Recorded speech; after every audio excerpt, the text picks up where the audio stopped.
તો સુરતમાં diamond company સામે ધરણા યથાવત છે।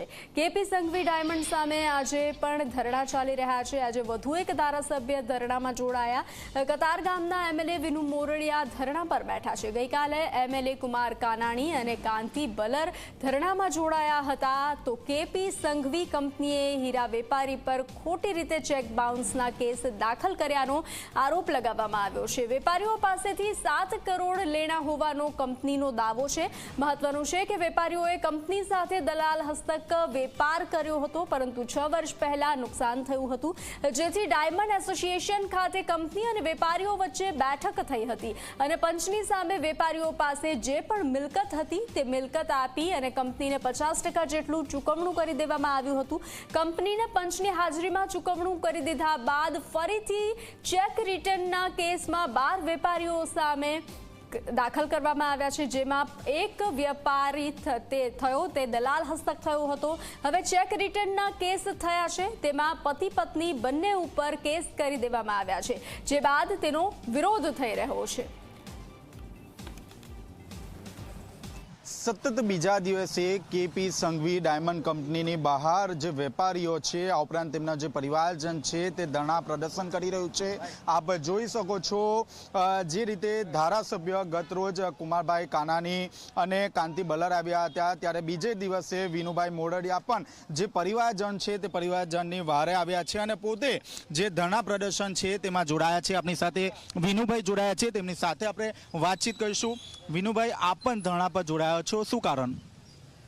હું આજે મને આ બહેનોએ પણ મને લગભગ 10-15 દિવસ પહેલાં મારી ઓફિસ પર આવીને બધાએ રજૂઆત કરેલી કે અમે લોકોએ એકવાર અમે ચૂકવણું કરી દીધું છે અને ચૂકવણું કરતી વખતે વાત હતી કે ચેક પાછા આપી દેવામાં આવશે, પરંતુ પછી ચેક પાછા નહીં આપ્યા અને ચેક રિટર્ન કરીને અમારી ઉપર કેસ દાખલ કરવામાં આવ્યા છે। અમારા પરિવાર પાસે, અમારા ઘરમાં કોઈ રહેવા ઘર નથી, કોઈ એકાદ જણાનો હોય તો અલગ છે, બાકી બધાને ઘર નથી, અમારી પાસે કોઈ દાગીના નથી અને ક્યાંય હોય તો અમે આપી દેવા છે, પરંતુ અમારી સાથે જે પ્રકારે અત્યારે જે વલણ અપનાવ્યું છે એ યોગ્ય નથી। અમને આમાંથી કાંઈક બચાવો, અને એટલા માટે મને કાલે ખબર પડી કે અહીંયા આ બહેનો સહિત ઉપવાસ ઉપર બેઠા છે અને જે પ્રકારે મેં કાલે ઇન્ટરવ્યૂ પણ જોયું હતું કીર્તિભાઈનું કે મને મળ્યું નથી કે એવું કાંઈ, પણ અહીંયા મારી પાસે હું અહીં બેઠો અહીંયા જોઉં છું કે અહીંયા પેપર્સ જે છે એમાં સિગ્નેચરો છે, પૈસા લીધા એની, પૈસા જે મળ્યા છે એની આમાં સિગ્નેચરો છે અને જે લોકોએ સોગંદનામા સહિત આ બધું આપ્યું છે, આવું આ લોકોનું રજૂઆતને મારા ધ્યાન ઉપર આ મૂકવામાં આવી છે।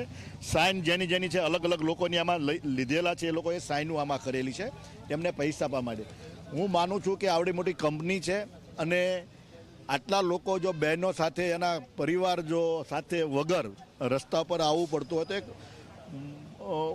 ઉદારવાદી વલણ રાખવું જોઈએ, કારણ કે નુકસાની આજે કા છે નાના માણસો છે, ઘણા એવા મોટા માણસો છે કે એમને એ પોતે પાસે હોવા છતાંય કાંઈ નથી આપતા, અહીંયા જે છે એ આપી દે છે। તો હું માનું છું કીર્તિભાઈને હું વિનંતી કરું છું કે આમને કેસ પાછા ખેંચે અને આમાં કડકાઈ રાખવા કરતાં એક માનવતાવાદી, કારણ કે આ કંપનીનું બહુ જૂનું નામ છે અને જ્યારે ડાયમંડ એસોસિએશન જ્યારે કહેતું હોય, આખા ડાયમંડની રજૂઆત હંમેશા ગવર્મેન્ટથી માનીને બધી આ ડાયમંડ એસોસિએશન જતું હોય, તો જો ડાયમંડ એસોસિએશન જો કહેતું હોય તો હું માનું છું કે કીર્તિભાઈએ આમાં થોડુંક ઉદાર વર્ણન રાખવું જોઈએ। જરૂર લાગે તો કોઈને બોલાવીને પણ એક મોટું મન રાખે। દિનેશભાઈ, ખાસ કરીને આપ પણ બીજે દિવસ સતત ધરણા પર છો, ક્યારે સમાધાન આવશે? સમાધાનની અપેક્ષાઓ પરિવારો અહીંયા બેઠા છે અને માનવતાવાદીની દ્રષ્ટિએ આજે અમે બધા ઇન્ડસ્ટ્રીના આગેવાનો અપીલ પણ કરી રહ્યા છે। આ વિસ્તારના જાગૃત ધારાસભ્યો પણ એ જ અપીલ કરી રહ્યા છે કે આ કંપની ખૂબ જૂની છે, લાખો વેપારીઓ એમાંથી માલ લઈ અને લોકોએ એમાંથી મજૂરીનું પણ કામ કર્યું છે અને ખૂબ સારું વલણ ધરાવતા બાબુ કાકા કે અત્યારે સ્વર્ગસ્થ છે અને ખૂબ મોટા દાનવીર પણ હતા। અમારે પણ જ્યારે નાની મોટી જરૂરિયાતો ઊભી થતી ત્યારે એમાં પણ ખૂબ મોટું દાન આપેલું છે। જ્યારે આ ચૂકવણું થઈ ગયું છે એના બધા પ્રૂફ છે અને ચૂકવણું જ્યારે થતું હોય પછી કોઈ પણ પ્રકારની કાનૂની કાર્યવાહી કરવાની રહેતી નથી। પણ એક આપના માધ્યમથી એક અપીલ કરું છું ઇન્ડસ્ટ્રી વતી કે એક માનવતાવાદી વલણ અપનાવીને જે આ 12 પરિવારની બહેનો સાથે અહીંયા રોડ ઉપર અત્યારે ઉપવાસ ઉપર બેઠા છે એમને ન્યાય અપાવવા માટે આપ જે કંઈ કેસો કર્યા છે પાછા ખેંચી અને એને આ ત્રાસમાંથી મુક્ત કરો। તો આ હતા અગ્રણીઓ, ખાસ કરીને ધારાસભ્ય પણ આજે ધરણા પ્રદર્શનમાં જોડાયા છે. મહત્વની વાત છે કે જે રીતે કેપી સંઘવી દ્વારા જે કેસો કરવામાં આવ્યા છે, આ કેસો પરત ખેંચવાની જે માંગ છે તે માંગ અહીં કરવામાં આવી રહી છે.